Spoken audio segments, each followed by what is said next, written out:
তো স্নেহের 2024 সালের নতুন বছরের নবম শ্রেণীর ছাত্রছাত্রী বন্ধুরা, আশা করি তোমার সবাই ভালো আছো। আজ আমরা যে বিষয়টি নিয়ে আলোচনা করব নবম শ্রেণীর সেকেন্ড সামেটিভ অর্থাৎ দ্বিতীয় পর্যায়ক্রমিক মূল্যায়নের বাংলার কোশ্চেন পেপার নিয়ে। দেখো সরাসরি স্ক্রিনে কিন্তু তোমরা নবম শ্রেণীর সেকেন্ড সামেটিভ অর্থাৎ দ্বিতীয় পর্যায়ক্রমিক মূল্যায়নের বাংলার কোশ্চেন পেপারটা দেখতে পাচ্ছ। ফুল মার্কস তোমাদের রয়েছে 40 আর সময় তোমাদের রয়েছে 1 ঘন্টা 30 মিনিট। একে দাগে রয়েছে সঠিক উত্তর নির্বাচন করে লেখো। প্রতিটি প্রশ্নের মান 1 করে 1 × 8 = 8। প্রথম, বর্তমান যুগে যে দুই ভাষাকে লেখক বলেছেন আত্মনির্ভরশীল নয় সেই দুটি হলো বাংলা ইংরাজি, Hebrew Greek, Marathi Kashmir, Avesta আরবি। উত্তর হবে বাংলা ইংরাজি। পরের প্রশ্ন, দর্শন, নন্দনশাস্ত্র, বিজ্ঞান চর্চা ইত্যাদির জন্য যে ভাষাচর্চা একান্ত প্রয়োজন, আরবি, হিন্দি, ইংরেজি না সংস্কৃত। উত্তর হবে ইংরেজি। পরের প্রশ্ন, আকাশে 7টি তারা যখন ফুটে ওঠে কবি কোথায় বসে থাকেন, মাঠে ঘাটে ঘরে না ঘাসে। উত্তর হবে ঘাসে। প্রশ্ন, শান্ত অনুগত বাংলার সন্ধ্যার রং লাল, কালো, নীল না পিঙ্গল। উত্তর হবে নীল। প্রশ্ন, স্বামী বিবেকানন্দ কল্যাণীয় মিস নোবেলকে পাঠ্যচিঠি লিখেছেন আলমোড়া থেকে, আমেরিকা থেকে, মাদ্রাজ থেকে না শিলং থেকে। উত্তর হবে আলমোড়া থেকে। প্রশ্ন, আবহমান কবিতায় কবি কার পাশে গিয়ে দাঁড়াতে বলেছেন, পুঁই মাচার, লাউ মাচার, কুমড়ো মাচার, চাল কুমড়ো মাচার। উত্তর হবে লাউ মাচার। প্রশ্ন, আবহমান কবিতায় যা না হারানোর কথা বলা হয়েছে তা হলো চাঁদের হাসি, রোদের হাসি, কুন্দ ফুলের হাসি, আলোর হাসি। উত্তর হবে কুন্দ ফুলের হাসি। প্রশ্ন, রাজধানী রথ দেখতে গিয়েছিল পুরীতে, মাহেশে, মায়াপুরে না শান্তিপুরে। উত্তর হবে মাহেশে। প্রশ্ন, রাজধানী ঘর ঝাড়তে গিয়ে খুঁজে পেয়েছিল একটা স্বর্ণমুদ্রা, একটা ছবি, একটা নোট, মায়ের ওষুধ। উত্তর হবে একটা নোট। দুই থেকে রয়েছে কম বেশি 15টি শব্দে নিচের প্রশ্নগুলির উত্তর দাও। প্রশ্নের মান 1 করে 1 × 8 = 8। প্রথম, বাংলায় যেসব বিদেশি শব্দ ঢুকেছে তার মধ্যে কোন কোন ভাষা প্রধান বলেছে লেখক।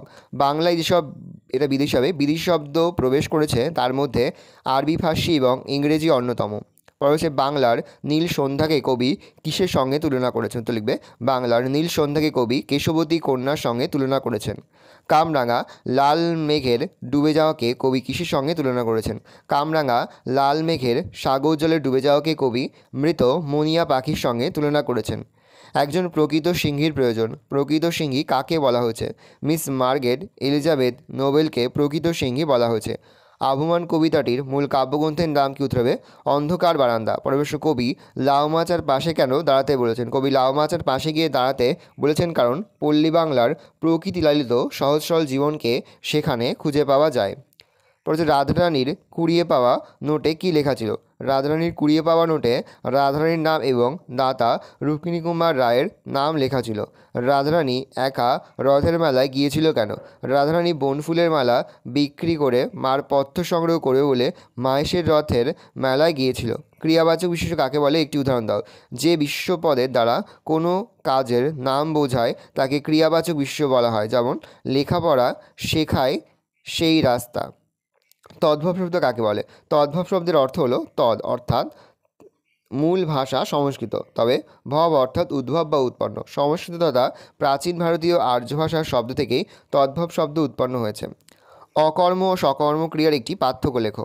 অকর্ম ক্রিয়ার কোনো কর্ম থাকে না, কিন্তু সকর্ম ক্রিয়ার অন্তত একটি কর্ম থাকবে, যেমন ঋণী বই পড়ে। সকর্ম ক্রিয়া, মেয়েটি হাসেরা অকর্ম ক্রিয়া। তিনি রয়েছে কম বেশি 150 শব্দে নিচে যে কোনো একটি প্রশ্ন দেওয়া। প্রশ্নের মান 5। সৈয়দ মুজতবা আলী সংস্কৃত ভাষাকে আত্মনির্ভরশীল বলেছেন কেন। তার শুনেছে বর্তমান যুগে ইংরেজি ও বাংলা ভাষা আত্মনির্ভরশীল নয় কেন। ভাষা আত্মনির্ভরশীলতা তার সমৃদ্ধ শব্দভাণ্ডারের উপর ভিত্তি করে গড়ে ওঠে। তাহলে ভাষার আত্মনির্ভরশীলতা তার সমৃদ্ধ শব্দভাণ্ডারের উপর ভিত্তি করে গড়ে ওঠে। লেখক মুজতবা আলী সংস্কৃত ভাষার এই সমৃদ্ধ শব্দভাণ্ডারকে লক্ষ্য করেছিলেন। কোনো নতুন চিন্তা, অনুভূতি বা বিষয়কে প্রকাশ করতে হলে সংস্কৃত ভাষাকে অন্য ভাষার শব্দভাণ্ডার থেকে শব্দ ধার করতে হয় না, কারণ সে তার নিজের শব্দভাণ্ডার থেকেই প্রয়োজনীয় শব্দ বা ধাতু পেয়ে যায়। তার মানে এও নয় যে সে বিদেশি শব্দ কখনো গ্রহণ করেনি, সামান্য যেটুকু গ্রহণ করেছে তাতে সংস্কৃত ভাষার পরনির্ভরশীলতা হয়ে পড়বার কোনো সম্ভাবনা থাকে না। তাই লেখক সংস্কৃত ভাষাকে আত্মনির্ভরশীল বলেছেন। যে ভাষার শব্দভাণ্ডার যথেষ্ট সমৃদ্ধ এবং যে ভাষাকে প্রয়োজনে বা অপ্রয়োজনে অন্য ভাষা থেকে শব্দ ধার করতে হয় না, সে ভাষাকেই আত্মনির্ভরশীল ভাষা বলে। লেখক লক্ষ্য করেছেন ইংরেজি ও বাংলা প্রয়োজনে বা অপ্রয়োজনে অন্য ভাষা থেকে শব্দ নিয়েছে এবং এখনও নিয়ে চলেছে। পাঠান মোগল যুগে আরবি ফার্সি ভাষা থেকে বহু শব্দ আইন আদালত খাজনার নতুন বিন্যাসের কারণে বাংলায় ঢুকেছে। পরবর্তীকালে প্রচুর ইংরেজি শব্দ ও ইংরেজি মাধ্যমে বিভিন্ন ভাষার বহু শব্দ বাংলায় ঢুকে পড়েছে বা এখনও ঢুকছে। বাংলা শব্দভাণ্ডার অন্য ভাষা থেকে শব্দ গ্রহণ করে নিজেকে সমৃদ্ধ করছে। ইংরেজির ক্ষেত্রেও এমনটি ঘটছে, তাই লেখকের এইরকম মনে হয়েছে। স্বামী বিবেকানন্দ লিখিত পাঠ্যচিঠির বিষয়বস্তু আলোচনা করো। উত্তর লিখবে, লন্ডনে স্বামী বিবেকানন্দের সঙ্গে মিস নোবেলের প্রথম সাক্ষাৎ হয়। স্বামীজির বক্তৃতায় তিনি অনুপ্রাণিত হন। পরবর্তীকালে ইংরেজ ভক্ত মিস স্টাডির চিঠি থেকে স্বামীজি জেনেছেন যে মিস নোবেল ভারতে এসে সব কিছু চাক্ষুষ দেখতে দৃঢ় সংকল্প। মিস মুলারের কাছ থেকে স্বামীজি নোবেলের কার্যপ্রণালী সম্পর্কে জেনেছেন, কিন্তু ভারতের সামগ্রিক পরিবেশ ও পরিস্থিতি ইউরোপ ও আমেরিকা থেকে সম্পূর্ণ আলাদা। কুসংস্কার, অস্পৃশ্যতা, জাতিভেদ, ইংরেজ প্রভুর দাসত্ব আর প্রবল দারিদ্র্য প্রভৃতি এখানকার মানুষদের আষ্টে পৃষ্ঠে বেঁধে রেখেছে। এদেশের আবহাওয়া উষ্ণ প্রধান। এইসবের জেনেও যদি মিস নোবেল ভারতের জন্য নিজেকে উৎসর্গ করতে চান, তাহলে সেখানে তার সামনে এক বিরাট ভবিষ্যৎ রয়েছে। বিশেষ করে ভারতীয় নারী সমাজ তার দ্বারা অসীম উপকৃত হতে পারে। তার মতো শিক্ষিত, একনিষ্ঠ, পবিত্র, প্রেমময়ী, দৃঢ় চেতনা এবং সুপ্রাচীন কেল্টিক সভ্যতাজাত উন্নত চরিত্রের নারীকে এদেশের প্রয়োজন। এদেশে এসে স্বনির্ভর হয়ে তাকে কাজ করতে হবে। তার পাশে স্বামীজি অমরণ থাকবে বলে প্রতিশ্রুতি দিয়েছেন। এইসব তথ্য ও মতামত জানিয়ে মিস নোকে স্বামীজি সরাসরি চিঠি লিখেছেন। এছাড়া কয়েকজন ইউরোপীয় ব্যক্তির চরিত্র বিশ্লেষণ ও কর্মপদ্ধতি এই চিঠিতে আলোচনা করেছেন লেখক। তারপর তিনি মিস নোবেল এদেশে এলে তার কী কাজ হবে সে বিষয়ে নির্দেশ দিয়েছেন। চারিদিকে রয়েছে কম বেশি 150 শব্দে নিচে যে কোনো একটি প্রশ্ন উত্তর দাও। প্রশ্নের মান 5। কামরাঙা লাল মেঘ যেন মৃত মুনিয়ার মতো। কামরাঙা লাল মেঘ কোথায় ডুবে যায়? কবি লাল মেঘকে নীল সন্ধ্যায় বিলীয়মান হতে দেখে যে অসামান্য ছবি এঁকেছেন তার তাৎপর্য বুঝিয়ে দাও। আকাশে 7টি তারা কবিতায় পশ্চিম আকাশে ঢলে পড়া কামরাঙা লাল মেঘ যেন মৃত মুনিয়া পাখির মতো গঙ্গাসাগরে ঢেউয়ে ডুবে যায়। কবি জীবনানন্দ দাশ ঘাসের ওপর বসে বাংলার সন্ধ্যা সৌন্দর্যের মায়া মমতাকে লক্ষ্য করেছেন। অস্তমিত আলো যেন দিগন্তকে গাঢ় লাল আলোয় আলোড়িত করে। সেই সময় সন্ধ্যার আবছায় ডুবতে থাকা মেঘপুঞ্জের নিঃশব্দে রূপান্তরিত হতে থাকা বর্ণময়তাকে কবি লক্ষ্য করেন। ভাসমান ঘন লালের প্রতিফলনে নানান আকারের মেঘ পাকা কামরাঙার বর্ণ ধারণ করে। এই অস্থির খণ্ড খণ্ড লাল মেঘদলের দিনান্তের চঞ্চলতা তাকে ক্ষুদে ছটফটে মুনিয়া পাখির সঙ্গে তুলনীয় করে তুলেছে। নানান বর্ণ বিশিষ্ট মুনিয়া পাখির রক্তাক্ত শরীরের মতো চলিও মেঘ সন্ধ্যার ঘনায়মান নীল আধারে ডুবে যায়। মৃত মুনিয়া যেমন জীবন থেকে মৃত্যুর মুখে খসে পড়ে, তেমনি এই কামরাঙা লাল মেঘেরাও সন্ধ্যার অন্ধকারে নিমজ্জিত হয় গঙ্গাসাগরের জলে। অর্থাৎ জীবনের ক্ষণস্থায়িত্বকে ফুটিয়ে তুলতেই কবি জৈবনিক লালের বিপ্রতীপে রহস্যময় নীল বিস্তারকে তীব্র করে তোলেন। মেঘ ভাঙা রোদের আলোয় দেখা বর্ণময় মেঘের সৌন্দর্য মৃত মুনিয়ার মতো আসন্ন সন্ধ্যার ব্যাপ্তিতে গ্রস্ত হয়, শেষ হয়ে যায়। এভাবেই দৃশ্যগত ও অর্থগত সাদৃশ্যকে ব্যক্ত করতেই কবি মেঘকে মৃত মুনিয়ার মতো বলে অভিহিত করেছেন। নেভে না তার যন্ত্রণা যে দুঃখ হয় না বাসি। এখানে যার যন্ত্রণার কথা বলা হয়েছে তার যন্ত্রণা কেন নেভে না? দুঃখ হয় না বাসি বলতে কী বোঝানো হয়েছে? 1+4 যন্ত্রণা না নেভা। নীরেন্দ্রনাথ চক্রবর্তীর আবহমান কবিতায় গ্রাম বাংলার দরিদ্র মানুষের যন্ত্রণার কথা বলা হয়েছে। দরিদ্র মানুষ প্রজন্মের পর প্রজন্ম ধরে তার দারিদ্র্যের যন্ত্রণা আর দুঃখ বয়ে চলে, তাই তা কখনোই নেভে না বা শেষ হয় না। দুঃখ হয় না বাসি। গ্রামের হতদরিদ্র মানুষের জীবন সংগ্রাম অত্যন্ত কঠোর। অভাব অনটন তাদের জীবনের নিত্যসঙ্গী। মোটা ভাত কাপড় টুকুর সংস্থান করতেও তাদের উদয়স্ত পরিশ্রম করতে হয়। যুগ যুগ ধরে গ্রাম বাংলার মানুষের এই জীবন ছবির কোনো পরিবর্তন হয়নি।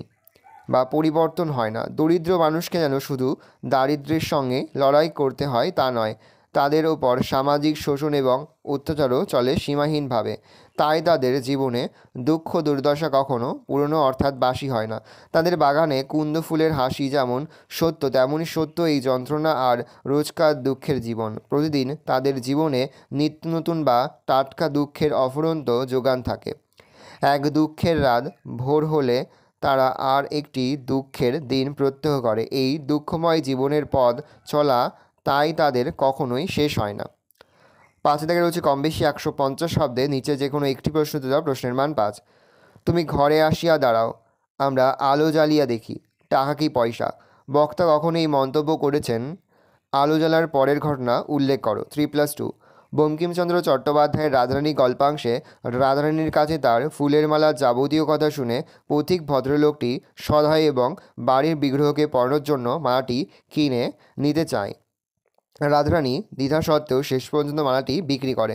পথিক ভদ্রলোকটি মালার দাম হিসাবে 4 পয়সা দেয়। সেই পয়সা হাতে নিয়ে রাধারানীর বেশ বড় লাগে, টাকা বলে মনে হয়, কিন্তু পথিক ডবল পয়সা বলে রাধারানীকে আশ্বস্ত করে। কিন্তু রাধারানী এতে সম্পূর্ণ ভরসা করতে পারে না। তাই সে নিজের কুটিরের দরজায় উপস্থিত হয়ে প্রতীককে অপেক্ষা করতে বলে। উদ্দেশ্য ছিল প্রদীপের আলো জ্বেলে মুদ্রাগুলি পরীক্ষা করা। প্যারা চেঞ্জ করবে। ঘরে তেল না থাকায় রাধারানী চালের খড় টেনে তাতে চকমকি ঠুকে আগুন জ্বালায় এবং দেখে যে তার অনুমানই ঠিক। মালার মূল্য হিসেবে তাকে টাকা দেওয়া হয়েছে, পয়সা নয়। রাধারানী বাইরে এসে পথিকের খোঁজ করে, কিন্তু দেখে যে সেই ব্যক্তি চলে গিয়েছে। মায়ের কাছে রাধারানী তার কী করা উচিত জানতে চাইলে রাধারানীর মা বলেন যে দাতা ব্যক্তি তাদের দুঃখ শুনে দান করেছে, তাই তারা সেটা গ্রহণ করবে। আগত রাধারানী কাঁদিতে কাঁদিতে ফিরল। রাধারানী কোথা থেকে ফিরল, সে কাঁদছিল কেন? 1+4। বঙ্কিমচন্দ্র চট্টোপাধ্যায়ের রাধারানীর রচনাংশে রাধারানী নামের মেয়েটি মাহেশের রথের মেলা থেকে ফিরছিল। রাধারানীর কাঁদার কারণ: এক, পথ্য সংগ্রহের প্রচেষ্টা। রাধারানী তার অসুস্থ মার জন্য পথ্য সংগ্রহের উদ্দেশ্যে বনফুলের একটি মালা গেঁথে সেটি বিক্রি করার জন্য রথের মেলায় গিয়েছিল, কিন্তু রথের দড়ি অর্ধেক টানার পরেই বৃষ্টি আরম্ভ হয়। ব্যর্থতা ও পুনঃপ্রচেষ্টা। বৃষ্টিতে মেলা ভেঙে যাওয়ার ফলে তার মালা কেউ কেনে না। রাধারানী মনে মনে ভেবেছিল যে বৃষ্টি কিছুটা থামলে হয়তো আবার মেলা জমবে, তাই সে বৃষ্টিতে ভিজে অপেক্ষা করতে থাকে, কিন্তু বৃষ্টি থামে না, ফলে মেলায় লোকের ভিড়ও হয় না। হতাশজনক পরিণতি। সন্ধ্যা পার হয়ে রাত হয়, চারপাশে অন্ধকার নেমে আসে, কাদাময় পিছল পথে কোনো কিছু দেখা যায় না। মায়ের অসুস্থতা, খাদ্যের অভাব ইত্যাদির কথা ভেবে রাধারানী দুশ্চিন্তা ও হতাশায় কাতর হয়ে পড়ে। প্রবল অসহায়তা থেকেই সে কাঁদতে কাঁদতে বাড়ির পথে ফিরতে থাকে। পরে হচ্ছে কম বেশি 150 শব্দে নিচে যে কোনো একটি প্রশ্ন উত্তর দাও। প্রশ্নের মান 5। প্রথম, কর্ভাস যে এখন সাধারণ কাকের থেকে নিজেকে আলাদা রাখতে চায় তার স্পষ্ট প্রমাণ আজকে পেলাম। কোন ঘটনায় এই প্রমাণ পেয়েছিল প্রফেসর শঙ্কু? ঘটনার পরিচয়: শিক্ষায় উন্নতি। সত্যজিৎ রায় রচিত কর্ভাস গল্পে প্রফেসর শঙ্কু তৈরি অর্নিথন যন্ত্রের মাধ্যমে 2 সপ্তাহের মধ্যে কর্ভাসের শিক্ষায় অভাবনীয় উন্নতি ঘটেছিল, আর তারপর থেকেই সে নিজেকে অন্য সাধারণ কাকেদের থেকে আলাদা মনে করতে শুরু করে। বজ্রপাত পরবর্তী ঘটনা: একদিন দুপুরে হঠাৎ খুব বৃষ্টি শুরু হয়, সঙ্গে বিদ্যুৎ ও বজ্রপাত। 3টে নাগাদ এক কান ফাটানো বাজ পড়ার শব্দ হলে প্রফেসর শঙ্কু জানালার কাছে গিয়ে দেখেন তার বাগানের বাইরের শিমুল গাছটা থেকে ধোঁয়া বেরোচ্ছে। বিকালে বৃষ্টি থেমে গেলে বাইরে কাকেদের প্রচণ্ড কোলাহল শোনা যায়। অঞ্চলের সব কাক ওই মরা গাছটার কাছে এসে কোলাহল করতে শুরু করে। প্রফেসর তার চাকর প্রহ্লাদকে ব্যাপারটা দেখতে পাঠালে সে ফিরে এসে জানায় যে ওই গাছটার নিচে একটা কাক মরে পড়ে আছে, তাই কাকেরা এত চেঁচাচ্ছে। বোঝা যাচ্ছে ওই বাজ পড়ার ফলে কাকটার মৃত্যু হয়েছে। কর্ভাসের অনাগ্রহ প্রকাশ। কিন্তু আশ্চর্যের বিষয় হলো, যেখানে কাকেরা এসে জড়ো হয়েছে সেখানে কর্ভাস প্রফেসরের ঘর থেকে বেরোনোর কোনো আগ্রহ দেখায়নি। সে এমনভাবে তখন পেন্সিল দিয়ে প্রাইমস নাম্বারস অর্থাৎ মৌলিক সংখ্যা লিখছিল। এই ঘটনায় প্রফেসর শঙ্কু বুঝতে পারেন যে কর্ভাস নিজেকে সাধারণ কাকেদের থেকে আলাদা করে রাখতে চায়। যে খাতা সমেত কর্ভাস উধাও। কর্ভাস কীভাবে উধাও হয়ে গিয়েছিল? ভালো গুরুত্বটা দেখে নাও।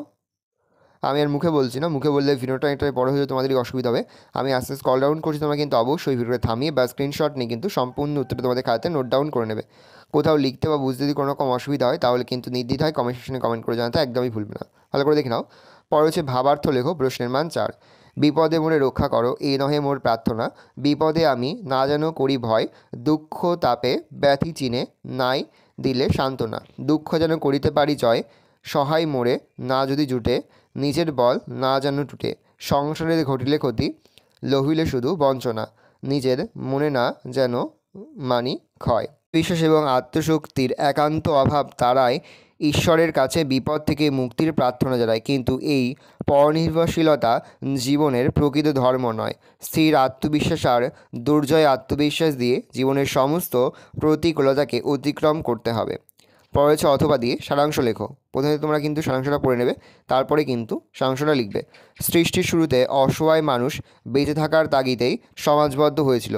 তখন সে সকলকে নিয়ে বাঁচত। সত্য সুন্দরে তার আস্থা ছিল। স্নেহ ভালোবাসায় আনন্দময় জীবনের স্বাদ সে পেয়েছিল, কিন্তু আস্তে আস্তে তার মধ্যে ভেদ বুদ্ধি তৈরি হয়েছে। আত্মকেন্দ্রিক জীবনে মানবিক মূল্যবোধ হারিয়ে ফেলে মানুষ স্বার্থপর হয়ে উঠেছে। ভালো করে দেখে নাও, এই রয়েছে টোটাল তোমাদের সেকেন্ড সামেটিভ অর্থাৎ দ্বিতীয় পর্যায়ক্রমিক মূল্যায়নের নবম শ্রেণীর বাংলার কোশ্চেন পেপার। ভালো তোমার কোশ্চেনটা দেখে নাও। আশা করি ভিডিওটা ভালো লেগেছে। ভিডিওটা ভালো লাগলে ভিডিওকে লাইক করে থাকলেই ভুলবে না। আর আমার চ্যানেল নতুন হওয়া লাল কালার সাবস্ক্রাইব প্রেস করে পাশে বেল আইকন প্রেস করে যখন নতুন কোনো ভিডিও আপলোড করি সবার ফার্স্ট নোটিফিকেশন তোমরা পেয়ে যাও। আর এই ভিডিওটি তোমার বন্ধু বান্ধবী আত্মীয়স্বজন সবার মধ্যে কিন্তু অনেক শেয়ার করে যারা বছর নবম শ্রেণীতে পড়ছে। আমরা কিন্তু ইতিমধ্যে নবম শ্রেণীর প্রতিটি বিষয়ের সিলেবাস, প্রশ্নকার এবং নমুনা প্রশ্নপত্র কিন্তু আপলোড করে দিয়েছি। তোমরা যদি এখনও পর্যন্ত সেই ভিডিওগুলো না দেখে থাকো, ভিডিওগুলো কিন্তু তাড়াতাড়ি দেখে নাও। তোমাদের সকলকেই জানাই আগাম পরীক্ষার অনেক শুভেচ্ছা এবং অভিনন্দন। আশা করি সকলের পরীক্ষায় খুব ভালো হবে। কোনো প্রশ্নের উত্তর লিখতে বা বুঝতে যদি কোনো রকম অসুবিধা হয় তাহলে কিন্তু নির্দ্বিধায় কমেন্ট সেকশনে কমেন্ট করে জানাতে একদমই ভুলবে না। তাহলে তোমরা প্রশ্নপত্র দেখে নাও। আজ আমরা যে প্রশ্ন উত্তরগুলি নিয়ে আলোচনা করলাম, প্রতিটি প্রশ্ন উত্তরই কিন্তু এবছরের পরীক্ষার জন্য খুবই গুরুত্বপূর্ণ। সেহেতু প্রতিটি প্রশ্ন উত্তরই খুব ভালো করে তোমরা অধ্যয়ন করবে। ভালো করে দেখে নাও কোশ্চেন পেপারটা।